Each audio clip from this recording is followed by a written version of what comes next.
नमस्कार, मैं पीसी सेन।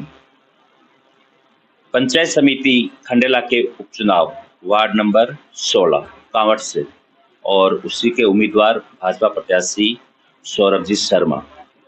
उन्हीं से हम मुलाकात करेंगे और उन्हीं से चर्चा करेंगे कि ये इलेक्शन को लेकर उनकी भूमिका क्या है, किस तरह से क्षेत्र की जनता उनके फेवर में है और उनकी पूरी रणनीति क्या है, और ये इलेक्शन वो फाइट करते हैं तो उसके बाद का उनका फ्यूचर जनता के लिए क्या रहेगा। तमाम बातें जानेंगे सौरभ जी शर्मा से। शर्मा जी, सबसे पहले तो आपको ढेर सारी शुभकामनाएं कि पार्टी ने आप पे भरोसा जताया और आपको उम्मीदवार घोषित किया। सबसे पहले तो मैं मेरे युवा साथियों, माता बहनों और बुजुर्गों को मेरा सादर प्रणाम। भारत माता की जय, वंदे मातरम। सबसे पहले मुझे ये जानकर बहुत ही हर्ष है कि मेरे युवा साथियों ने, कांवड़ की जनता ने, बुजुर्गों ने, माता बहनों ने और मेरी पार्टी भारतीय जनता पार्टी, जब से मैं मतलब एक सेवक के रूप में भारतीय जनता पार्टी से जुड़ा हूँ, हमेशा मैंने धरातल पर रहकर काम किया है। इसी मेरी मेहनत का नतीजा है कि मुझे आज माननीय विधायक महोदय और भारतीय जनता पार्टी ने मुझे प्रत्याशी के रूप में उपचुनावों में उतारा। इन सभी का मैं पहले तो आभार व्यक्त करता हूँ। और रही बात इस उपचुनाव में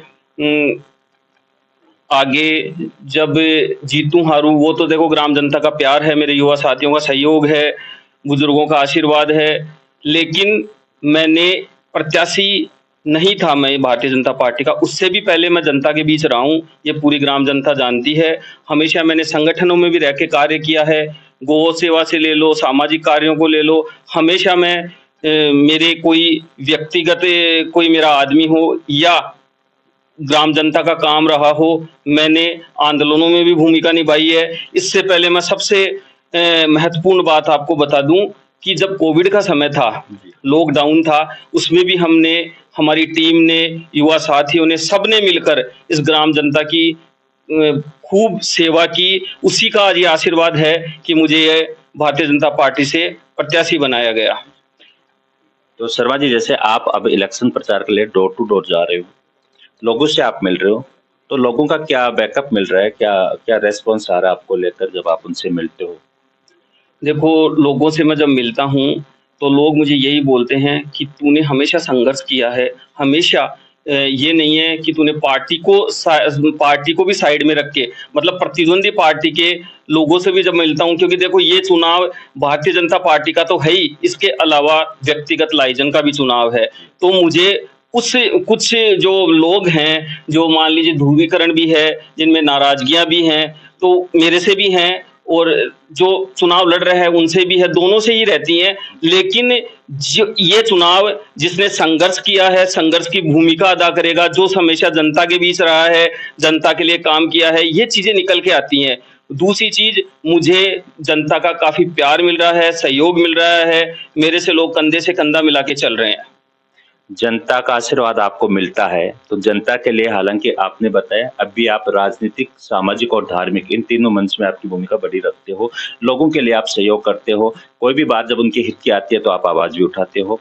अगर जनता ने आपको इस बार आशीर्वाद दिया तो आगे की रणनीति जनता के लिए क्या रहेगी आपकी? देखो, सबसे पहले तो मैं ये बोलूँगा कि यदि मैं इस उपचुनाव में जनता के आशीर्वाद से, माता बहनों के आशीर्वाद से, युवा साथियों के सहयोग से यदि मैं ये चुनाव निकालता हूँ, तो मेरे ग्राम जनता कांवड़ की जो भी समस्याएं हैं, उनको मैं वहाँ पे पंचायत समिति में पटल पर जोर तोड़ तरीके से उठाऊंगा। और जो पार्टी ने मुझे विश्वास दिलाया है, क्योंकि आज अपन मान के चलें तो भाजपा की सरकार है, तो जाहिर सी बात है कि यदि मेरे पास कलम आएगी तो मैं जोर लगाऊंगा। और मेरी सबसे पहली प्रायोरिटी यही रहेगी कि मेरे गांव का विकास हो, और मेरा कोई युवा साथी, जैसे कई बार समस्याएं आती हैं कि यार पंचायत समिति से कोई फॉर्म भर रहे हैं, कोई तकलीफ आ रही है, तो मैं आज इस न्यूज के माध्यम से मेरी ग्राम जनता को, मेरे युवा साथियों को एक संदेश दे देता हूं कि मैं आप लोगों तक संपर्क नहीं भी कर पाऊं, और यदि मुझे आप लोगों का सहयोग और आशीर्वाद रहा तो आपके साथ जो भी दिक्कतें आएंगी, चाहे वो डिजिटल प्लेटफॉर्म पे रहे या धरातल पे रहे, मैं उनको शीर्ष बिंदु लेकर इस पंचायत समिति की भूमिका पर एक इतिहास के रूप में लिखूंगा। लास्ट बात मैं आपको एक चीज और बता देता हूं, ये मेरा कोई भारतीय जनता पार्टी का चुनाव तो है ही, इसके अलावा ये हर एक युवा साथी का चुनाव है। इस कांवट के हर एक युवा को सौरभ वशिष्ठ मानना होगा, एक हर एक युवा का चुनाव है। और मैं ये आपको आश्वस्त कर देता हूं कि मैं यदि जनता का आशीर्वाद रहा, युवा साथियों का सहयोग रहा, तो हमेशा मैं ग्राम जनता कांवट के विकास की ओर अग्रसर रहूंगा, विकास की बातों को अग्रसर भूमिका के रूप में उठाऊंगा। कांवट के युवाओं में आपका क्रेज है, हम यहाँ आने से पहले भी हमने डिस्कस किया, लोगों से जान पहचान भी की, आपके बारे में सर्च भी किया, तो आपको लेकर ऐसी कोई नाराजगी नहीं दिख रही है और वो लोगों का ये भी मानना है कि आप डिजर्व कर रहे हो। तो युवाओं का सपोर्ट आपको है, तो युवाओं के सपोर्ट को और कितने आगे तक आप लेके जाओगे? देखो, मैं सबसे पहले बात तो बता दूं कि ये तो भाइयों का प्रेम है, आशीर्वाद है, सहयोग है सभी का। लेकिन डिजर्व की करने की बात यह है कि जब तक ये चुनावों के नतीजे नहीं आते तब तक ये कहना असंभव है कि मुझे युवा साथियों का प्यार मिला, वो तो देखो नतीजे ही बताएंगे। लेकिन हाँ, ये रही है कि जब भी युवा साथियों ने मेरे को किसी काम के लिए बोला है, हमेशा मैं कंधे से कंधा मिला के रहा हूँ साथ, और आगे भी मैं इनको आश्वस्त कर देता हूँ कि ये सौरभ का चुनाव नहीं है, ये मेरे गांव के हर एक युवा का चुनाव है, हर एक माता बहनों का चुनाव है, हर बड़े बुजुर्गों का चुनाव है। तो हमेशा मैं यहाँ से जीत के निकलूंगा। तो ये मतलब ये नहीं है कि मैं भारतीय जनता पार्टी का प्रत्याशी हूँ। मैं ये चीज बोलना चाहता हूँ इस न्यूज के माध्यम से कि यदि मैं पंचायत समिति सदस्य बना तो मेरे गांव का हर एक युवा साथी पंचायत समिति सदस्य है।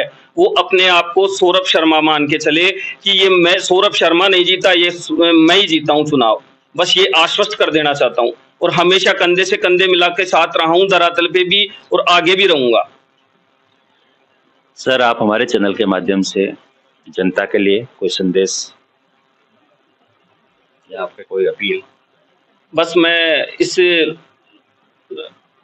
चैनल के माध्यम से एक ही बात कहूँगा, अधिक से अधिक संख्या में मतदान करें। आगामी 30 तारीख को जो ये उपचुनाव हो रहा है, ये कांवट की एक युवा ताकत को उन्मोनित करेगा, एक युवा शक्ति का आगाज होगा। इसलिए सभी युवा साथियों, माता बहनों, बुजुर्गों से मेरी एक ही अपील है कि इस उपचुनाव में भारतीय जनता पार्टी के रूप में मुझे जो प्रत्याशी घोषित किया है, आपके आशीर्वाद के रूप में मुझे मत एंड समर्थन देकर विजयी बनाएं। बहुत बहुत धन्यवाद शर्मा जी, आपने अपनी इस विजुअल शेड्यूल में से हमें समय दिया। हमारा भी प्रयास ये रहता है कि हम उम्मीदवारों की भावना जनता तक पहुंचाएं और हम इस स्थिति स्पष्ट करें कि उनके उम्मीदवार की सोच क्या है जनता को लेकर। इस रिपोर्ट में इतना ही। मैं पीसी सैनी, थैंक यू।